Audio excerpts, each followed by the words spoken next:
everyone. Good afternoon. It's an absolute pleasure to be here today at the myAvtar Job Fair for Women, along with our esteemed panel members.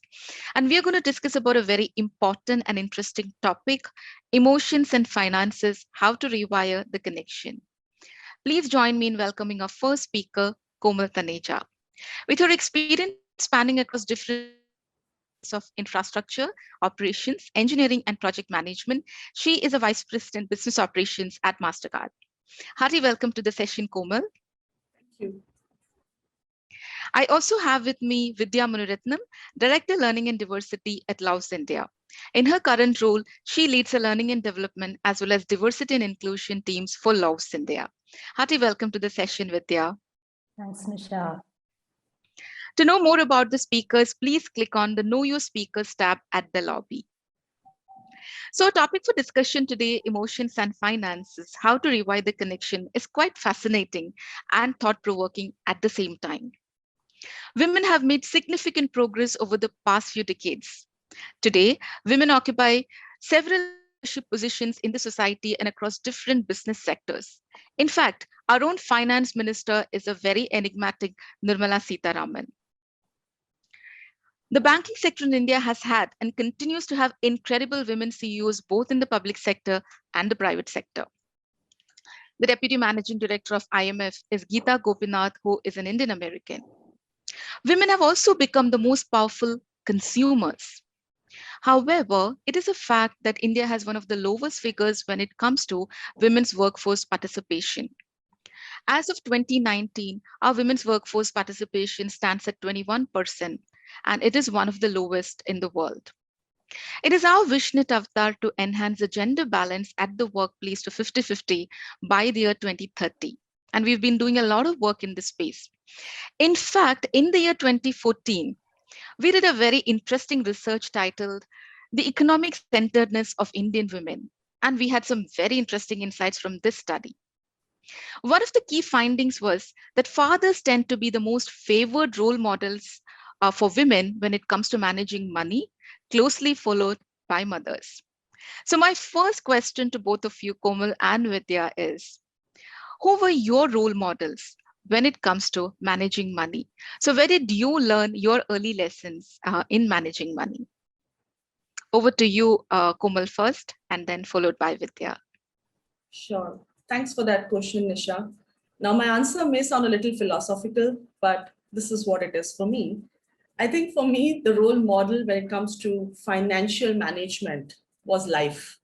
And this is actually a very favorite saying of mine that life never stops teaching. It's actually the best teacher. And probably many women will relate to it, but my relationship in the beginning with financial management was super complicated. Because while I might be earning, I might be doing okay in my career, to really make those financial decisions for me, I used to rely on my father or my brother or my husband, but I never took the front seat there. But certain circumstances came in my life at one point of time when I had to start taking things over, which is when I felt that probably the one thing I could have done differently in my life is start a little earlier.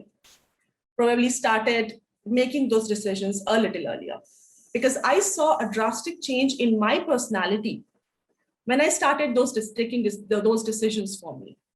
So if you ask me, while there are a lot of people who influenced me in the way they have been managing their finances or the wise decisions they made, but the one role model will be the life and the circumstances.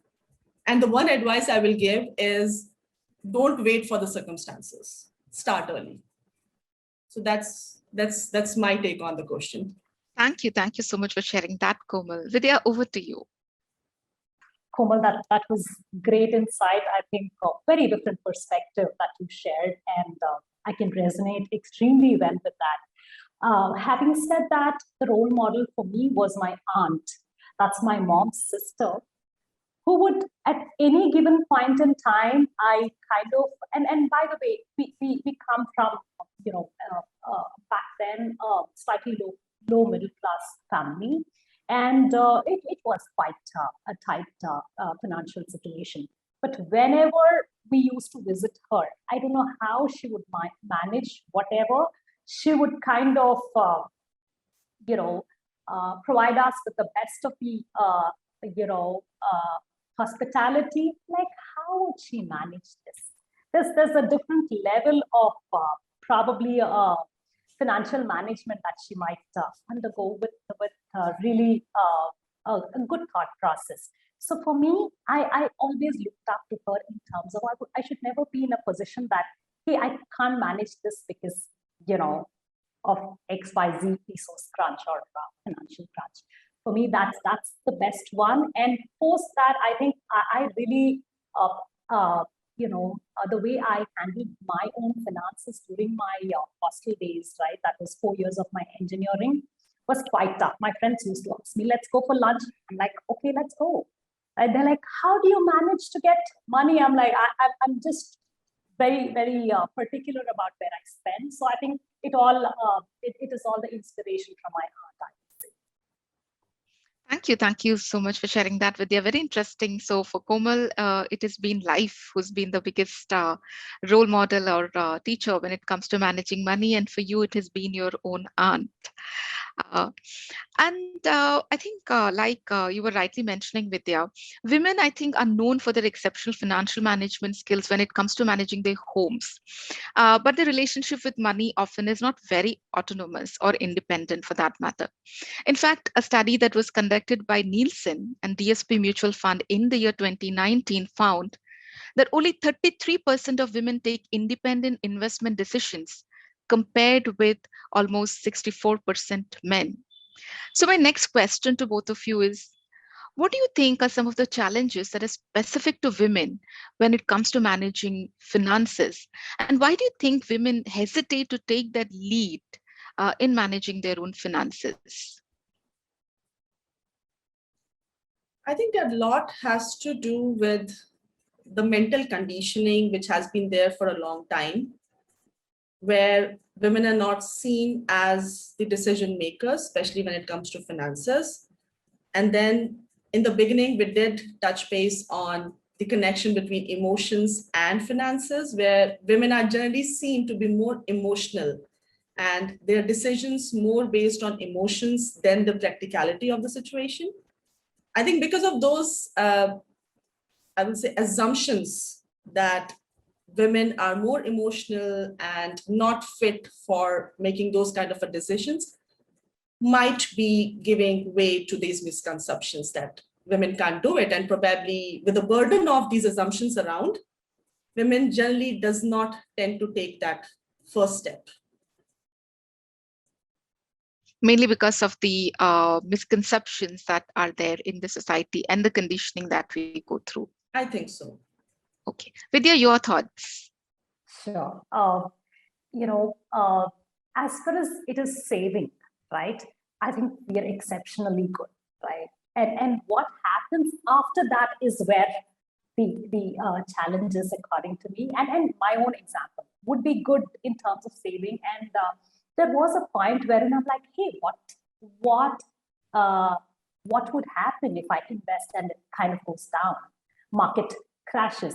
I think it's that risk-taking ability. And I mean, I'm not stereotyping, but for me, that was what kind of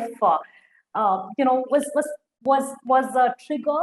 And then the more I kind of got educated, and thanks to my husband, he's kind of into investing and trading, so he kind of continuously reads out. He's like, there will be a give and take. There's not going to be a day where you're just going to be multiplying, right? And we need to come to terms with that and look at long term. So it's more the risk taking ability or the muscle that I started to build over a period of time that's helping me. And I'm thinking probably that could be something to watch out for the rest of them as well. And I think, just adding up to what Vidya mentioned, for me, why I took so long to really started managing my own finances, it's not like people did not asked me that this is something you should do, but my very cliche answer used to be, it's not my cup of tea. It's not something I'm good at. Why don't you make that decision for me, right? So I think I felt we should get away from that attitude that it's not my cup of tea. If it's my money, it's definitely my cup of tea. Oh, Lovely thought. absolutely. Yeah, absolutely. So the conditioning that we go through that sometimes, prevent us from taking that lead when it comes to managing or investing our own money. And the point that Vidya made related to the smart risk taking, where many of us really hesitate to take those risky decisions when it comes to investing our money. I think that is again a very, very important aspect as well. And the reality is that we are constantly juggling different priorities, right? At work, at home.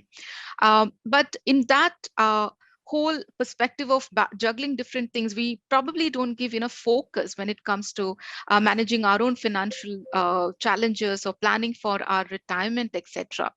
So, again, from your personal experience, what are some of those effective ways in which women can build confidence when it comes to managing their personal finances, casting aside or keeping aside all of these aspects related to our cultural conditioning or our limiting beliefs or the stereotypes? So, what is it that you would suggest, Vidya and Kumal?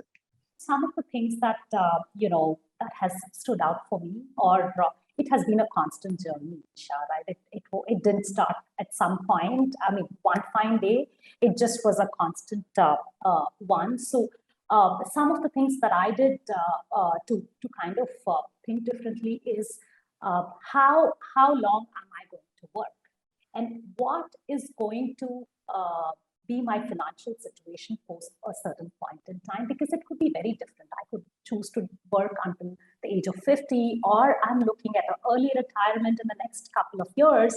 So how would my future look like, and how am I funded for the rest of it? And to me, I think it is very unique to each person. How old are your children, and how aged are your parents, right? And what is your financial background? Do you have some kind of a financial support? So I think, keeping all of these in mind, I said, okay, this is how I would. And this started almost 4 to 5 years back. Until then, I was more worried about just earning and saving versus planning for the future. And like Komal said, it's already quite late in terms of thinking of the future. And how much should I set aside from my earnings if I were to have the kind of quality of life that I want, right? So a lot of things, it was more of everyday planning. What all do I need? How do I plan? And based on that, based on all of that, I have kind of planned for a mid-term, long-term, short-term kind of a thing. But very, very frankly speaking, that is on my agenda even when I meet with my friends. Right? Generally, it's a good, nice chat. Hey, how are things? But would have you done anything differently? Or sharing my experiences, because that's something I felt is extremely important, not just for you to know more about it, but also to influence your friends, probably who are not thinking about it. I think just my 2 cents, so that I could kind of encourage them, right? Or any time I meet with anyone, that's one agenda topic, saying that, hey, I hope you're planning, you need any help. And I have met with this person who's a CFP helping me, like, would you know anyone? So I think it's just making that as a part of the conversation that could really help. Thank you. Thank you so much for sharing that perspective, Vidya. I think apart from making the investment decisions and planning for one's own future, championing the cause of financial literacy and ensuring that others are also equally thinking about it, I think that's very, very important for women. So, Komal, over to you for your thoughts and perspectives. Sure. When it, yeah. So I'll divide my answer into two aspects of doing it on a personal level, and then doing it or gaining that financial literacy, or what triggered the need of financial literacy in my career. And I'll tell you why I'm separating the two answers. So while on the personal front, Vidya definitely spoke about, you always at the back of your mind thinking, how much am I earning? How much am I saving? And will that be enough? And that calculation probably keeps happening for you. But what really triggered the need for me to be more conscious was when my child entered my life. And somewhere suddenly the demands multiplied and there was more financial need felt to make sure that he has a comfortable life. And I think as a mother, somewhere, why just a mother, I think as parents, we take that as a responsibility to give a good life, good education to your child. I think that was one area where somewhere a bulb lit up saying that, oh my God, so this has to be planned. And probably that was one moment in the life where I felt we as parents have to get more conscious about how we are really spending our money, or how are we really saving for the future? How are we making sure our child has a secured life? He's getting the required education and all of that. So that was one turning point in my personal life. In my career, I remember there was a specific project given to me where I was supposed to get in touch with different vendors and then provide my analysis of which vendor is the best to support certain aspect of our working. And when you do these kind of an evaluations, there's a lot of financial aspects that are involved. How much are they charging us? What will be the monthly costing? How will the year look like? Are they better than how we are doing today? What kind of a comparison financially can we make? And this decision was for the organization, right? And it's a long-term decision. It's a long-term investment we were making, which is when I felt a need that I need to be thorough with this subject. And I remember going back to my seniors and asking them, where can I get more information about this? Are there any trainings that I can do? And I was well supported, which is great, which led me to make a wise decision about whatever project that I was working on. So I think the one thing I learned as part of this entire scenario is ask for help, ask the right questions. If you think you are given something which does not really fit directly into your skill set you have, ask for help and work on gaining that skill.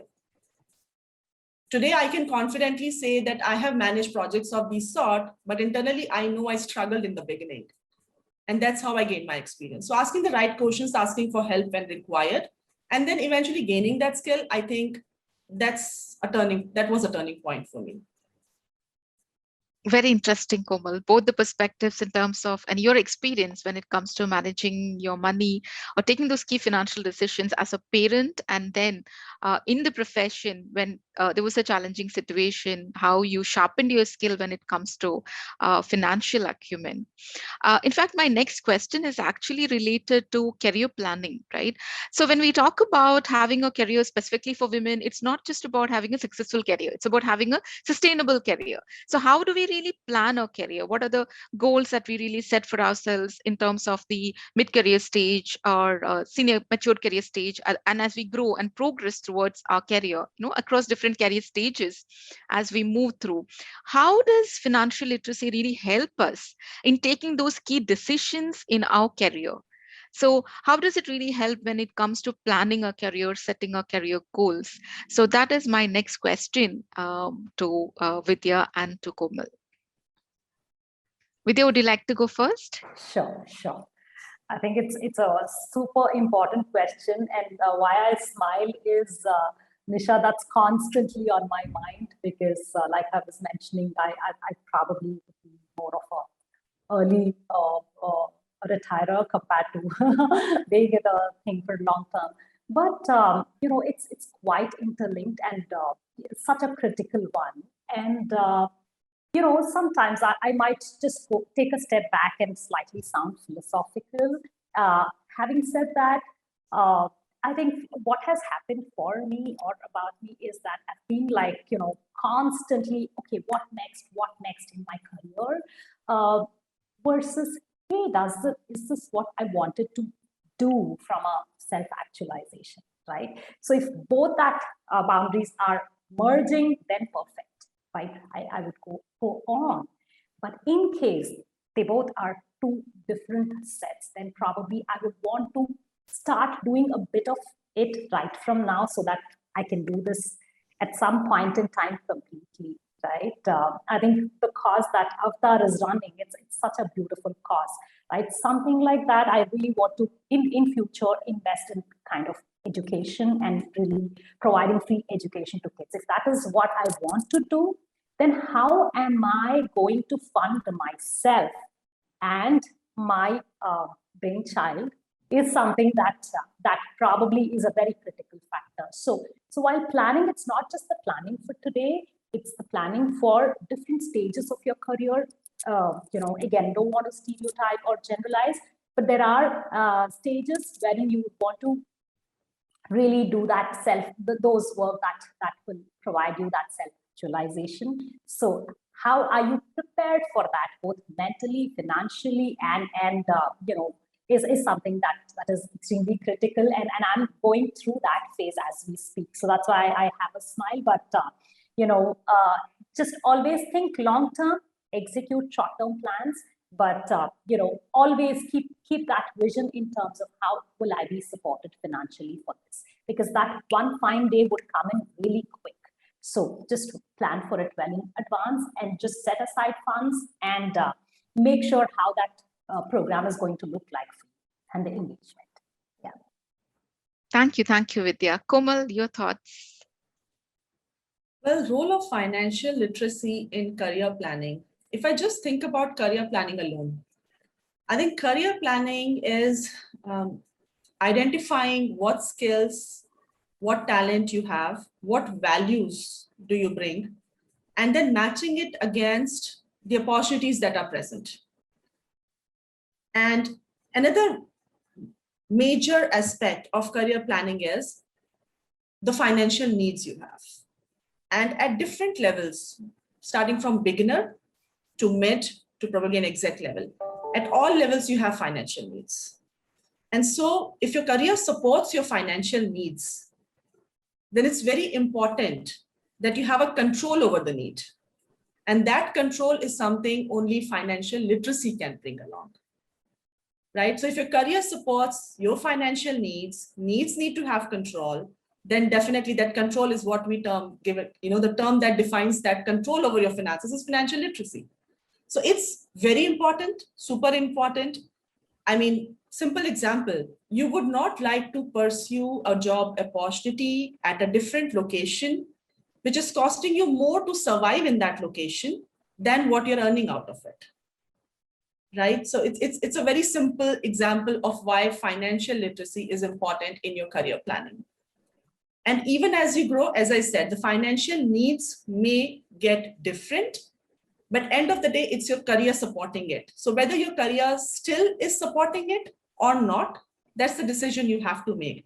And to make your career support it, what different skills do I need to bring in to make sure I am growing to be able to meet my financial needs? I think there's a very close connection.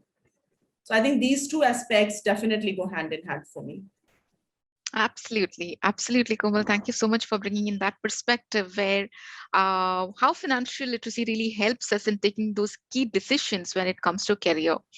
And today, the fact that we are speaking at a job fair, one very important aspect that comes up in a job fair when people are looking for new opportunities is salary negotiation, especially for women.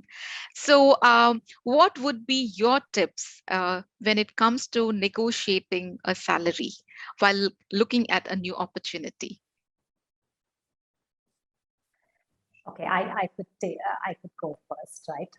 I've been in total rewards or compensation and benefits for almost 10 years of my career, and I strongly believe this is a very important question because hey, is it okay to ask, or should I ask? Is definitely a big question. So whenever possible, one thing I would say is, while I would still feel the same, I'm like, okay, that's fine. It's fine. But first tip I would give is firstly understand what is that role and what is the market value of that role, because that might give you a lot of confidence. There are a lot of reports. You could have some friends, and I provide that support to any of my friends. And I, more than that, I kind of firstly say, wow, this is a great question you're asking. You should feel good about asking this question, right? And I would give perspectives that, and also, who are you asking, right? I think that's more critical, because sometimes you might feel like, hey, I'm quite underpaid, and that could cause a little bit of discomfort, or I would, I would be unreasonable in terms of what my expectations are. So I would kind of, anybody comes to me, I would say, hey, it's this range. It also depends on the organization and what kind of strategic role they are thinking for you is also a key component, but it could range from here to here, and also be realistic, because if you're at X, you cannot expect a 200% increase. So there should be, a steady growth, etc. But firstly, checking and understanding the market value is extremely important for you to be confident in terms of doing that negotiation, right? That is during the entry level, right? While you're entering the organization. But during the course, I think it's fair to ask, hey, I think, I feel slightly, help me understand, where am I positioned? Like, what is the plan for me? I think it's absolutely an important question, and no need to be worried about how will I be perceived if I ask such questions. I think these two things are really important, according to me. Great point, Vidya. Specifically, when you talk about from the perspective of someone who's been in compensation and benefits and total reward system, and the point that it's important to negotiate, because what often prevents women from negotiating is how will I be perceived? Because the fact is that certain aspects which are positively, attributed towards men are negatively attributed towards women. So that whole aspect and the doubt that will I come across as likable if I negotiate? Will I be perceived as somebody who is a little aggressive if I negotiate? Those are the questions that are always there at the back of the minds of several women, including me at one point in time. So that's quite helpful. Komal, your thoughts? No, Nisha, I think the last statement you made sums it up all. There's a lot of perception problem when it comes to women negotiating for their salary. How will I be perceived? We're already putting a lot of doubt into the question before even asking, right? And this is a very common question that I hear from a lot of young women entering the workforce, that is this the right thing to do? Should I be negotiating? And I think it's an important aspect, but at the same time, it has to be a genuine conversation. Don't go overboard is what I will advise. And Vidya rightly mentioned, get your facts right. If you know this opportunity I'm being underpaid, then absolutely you must negotiate, right? Don't undermine your value, but don't negotiate just for the heck of it because I can, right? So you have to be very genuine and very thoughtful when you are having that conversation with the required people. Because yes, everybody's being judged 24/7. There's no doubt about it. But then if you are genuine in your conversation, I think they will respect you for it, right? Because you have to maintain a very fine balance of not undermining your value. And at the same time, as I said, doing it just because a door is opened. I have to walk through that door. No, right? So I feel a balance is important.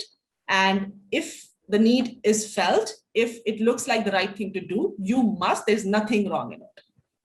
Be genuine about your approach. That's all I suggest. So being authentic and being genuine during the salary negotiation conversation. Thank you, Komal. That's quite helpful. So my next question is related to the skill of business acumen. As we move across in our career, especially when we start taking up managerial roles, leadership roles, business acumen becomes very, very important, and closely linked to that is financial acumen. So how does financial literacy really help us in sharpening our business acumen? Because when it comes to taking making certain key business decisions, this perspective is very, very important. So over to you, Vidya and Komal. Sure. I think, I can give a couple of real-time examples in terms of how I make sure my team is kind of equipped, because, how do I influence the immediate circle is something that I would be talking about. So, at the end of the day, the budgeting and, the planning for my entire team, and this is for the organization, right? L&D as a function or DNI as a function. That sits with me, right? While I plan for it, sometimes it is very important. How do I communicate and how do I take my team along? Probably they're not doing it. They don't need to do it at this point in time, but they grow up in their career to be able to make those decisions in the future. So at least what I do is make sure that, once I put the planning or just first have a brainstorm, right? Hey, what all do you think are the areas that we need to focus on? Irrespective of the level, sometimes it's important to ignite that thought in them, for them to be thinking more enterprise and not just the team, right? So I think that thought process, and post the entire planning, I kind of walk through. Hey, this is where the planning was last year. We had done this, and this is how much we were either over budget or under budget. I think we'll have to be more meticulous and frugal about planning on these aspects, but we've done very well in all of these aspects because they'll be able to relate, think bigger picture, right? They'll, whatever it is. So that's one thing that I have consciously done with my team to make sure as and when they take up the roles wherein they're having the ownership of such budgeting, financial activities, or even the other operational activities, they're more equipped, or it doesn't sound too overwhelming to them at that point in time. Thank you, Vidya. Komal, over to you. Well, business acumen. So one of the hardest reality of life is we do business for money. And if we don't understand money, then we can't build a strong business. And I belong to a business family. I am the only one in my family who has pursued a job, but I do understand how the dynamics work. So the crude fact is you do business for money. And I have not seen an entrepreneur who does not understand the financial statements too well. So to build that business acumen, financial literacy is a must, because you need to really understand the drivers for that cash flow, for profit. You need to understand the financial decisions. You need to understand the statements that come out end of the month, right? So to the question, what role financial literacy plays for the business acumen, it plays a very important role. But having said that, how do we develop it? And I'll go back to my statement, ask for help and do your own research. And while just listening to the question, the one initiative I got reminded of that MasterCard as an organization has taken is, it has collaborated with the corporate banks in Maharashtra. And together we are supporting 20,000 women, rural women who are entrepreneurs, to provide them that business support services and the financial training to help them grow. And this is just one initiative I'm aware of, and that probably MasterCard as an organization has taken. And I'm sure there are many more avenues that can be explored. So look for help, ask questions to develop it. But without financial literacy, you can't build a successful business, is what my thought is all about on this. Thank you so much, Komal. And that brings me to our last question. And I would like to address this to you first, Komal, because you did mention about the initiative that MasterCard is taking towards empowering rural women. So what are some of those best practices that leaders and organizations can take to ensure that or to enhance the financial acumen and business acumen of women employees, right? And focusing on this at an early career stage, and then to the larger community as such. Right, Nisha. Again, this topic is close to my heart because I've been through a journey where I developed this skill. I'm not fully there, but at least I'm still on a journey. And I think from an organization initiative point of view, while it's something required by everybody, irrespective of the gender, but because we spoke about the conditioning, mental conditioning, the way we are brought up, probably it's more required for women. But again, it's something which is a necessity for all. How can organizations support? There are two ways to look at it. Definitely, I'll speak about what initiatives organizations can take, but it's a two-way road. Unless an individual is interested, puts your heart and soul into it, there's hardly much that organization can do. It has to be a collaboration coming in from both ends. So as an individual, as I said, ask for help, reach out for challenges, which will help you sharpen those skills, because nothing is better than a hands-on, nothing is better than a practical application of the knowledge. So ask for such challenges to apply those skills. On the organization level, I'm sure every organization invests a lot in learnings, in kind of putting in that knowledge frameworks where their employees can seamlessly have access to a lot of learning portals, avenues where they can gain knowledge, some kind of trainings. So like we have technical trainings, like we have soft skills training, I think equal attention to financial acumen definitely will be important, and probably, a little conscious about the fact that if somebody is working on a kind of a project that involves financial decisions, then involving the folks you want to grow in your organization. Like, for example, if I'm working in a team of 10 and I am into a problem statement where I'm applying these skills, then as a leader, it'll be really important I involve more folks from my network to work alongside, so that what I know, I'm passing it on. And at the same time, I'm learning from what they bring on the table, right? So I think it's more of a very practical approach to spreading that learning that I'm referring to. And as leaders, I think it gets our responsibility to make sure the path that we have followed is kind of duly passed on to the folks that join. Thank you, Komal. So Vidya, over to you. Sure. I have a three-pronged approach to this particular question. One is, I think it's important for the organization themselves to be investing in this, because if the employees understand the relation, then probably it hits the bottom line as well, because then probably I'm that much more prudent about how I'm kind of coming up with the solutions for the businesses themselves. So first one, how we encourage is, there's a time block for the investor call, so that we firstly understand, okay, how is the organization doing? How is the market reacting to our earnings call, and what are the questions that's coming from the investors? What's going out as a bonus? What's getting back into the investment into the business?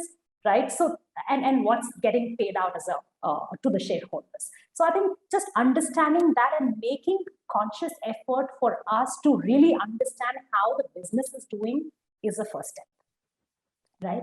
The second step mainly is understanding your own teams and how, for example, we are completely stretched. Hey, can we get another headcount? Does it make more sense in order to achieve everything and still remain within the budget? Like making those kind of decisions at a team level.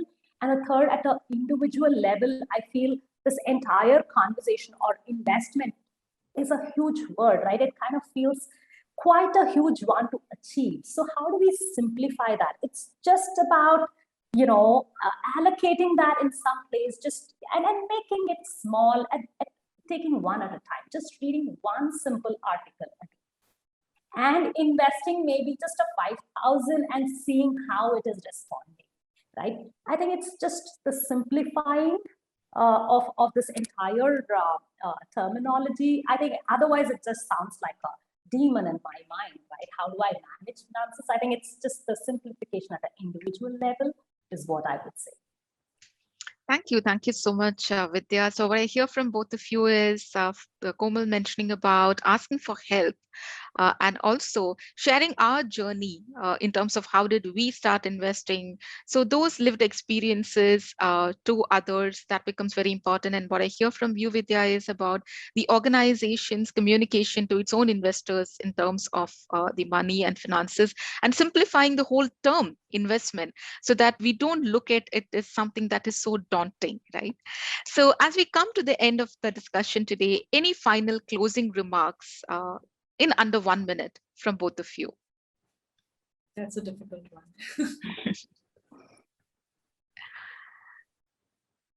So Vidya, would you like to go first? Sure, sure. I think, there are a lot of people who have done it. It's easy. Just start somewhere and start today. That's all I would say. Thank you, Vidya. Something similar that I wanted to add, Vidya. The closing thought that I have is start early, and just tracing it back to the beginning of this discussion, emotions and financials, right? So a wise man once told me, invest your emotions into things that shows you emotions back. Otherwise, you will get hurt. So money doesn't show any emotions. So don't invest your emotions in money. Be very practical about it. So starting small and being practical, starting early. So these are some of the key aspects related to financial investment that we are our speakers have shared with us. And I think if we look at the key takeaways from today's session, it's very, very evident that in order to build a world, right, that is equitable in every sense, where every individual has the freedom to dream, work, feel financially secure, then we all really need to talk a lot more about the importance of financial literacy, because financial literacy can really help us in achieving that secure future which all of us dream of. So thank you so much, dear Komal and Vidya, for joining us today and sharing these very, very informative and interesting insights. I'm sure that our audience has had some great learning and takeaways. So, with this, we've come to the close of this breakout session. Stay tuned for more interesting and enlightening sessions that are lined up for you. Thank you so much. Thank you so much for having us. It was great talking to you all. Thank you, Komal. Thank you so much, Vidya.